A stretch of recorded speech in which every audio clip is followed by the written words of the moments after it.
Hello, ito na naman ako mga sis, ha? Yung gagawin naman, ang ituturo ko naman ngayon is kung paano mag-share ng link sa Shopee, okay? To Facebook. Trying hard mag-English, ang hirap mag-English, mag-Tagalog. Tapos, ang gagawin nyo is,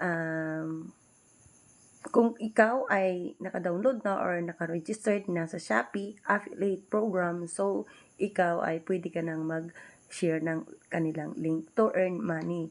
So, ang ibig sabihin niyan, hindi ko po ito para kumita kayo ng malaking pera. Okay? Ito ay ano lang to like parang part-time, parang ganun. So, itong Shopee nito ay paalala ko lang sa inyo ay hindi ko po ito nire-rekomenda sa inyo. Okay? So, ito ay sinishare ko lang po yung kunting kaalaman ko. Yan yung malaking paalala po sa lahat. Yes, baka may magalit or ni-report ako or whatever, ganun.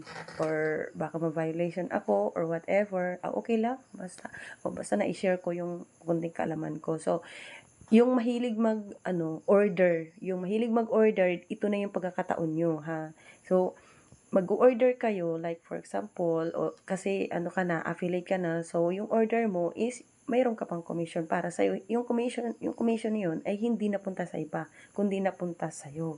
Okay? So, ayun pa, example, naka-order ka. So, yung in-order mo is, pwede mong gawing sample yun. Yes, okay, ito. Tapos, pag dumating yung, is of course, meron ka ng, pan-sample. So, i-video mo siya, parang magko-content ka rin. So, ganun. So, pag nag-content mo, i-post mo rin. Tapos, isasali mo yung link nila. So, di ba? So, yung ganong style is trusted ka na ng mga tao. Kasi, may legit, di ba? Ganon.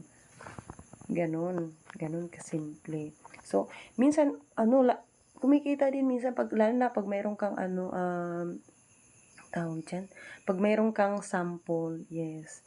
So, pwede ka namang manghingi ng sample. Di ba dating upload ko yung panoorin nyo, yung paano yung, anong tawag dyan?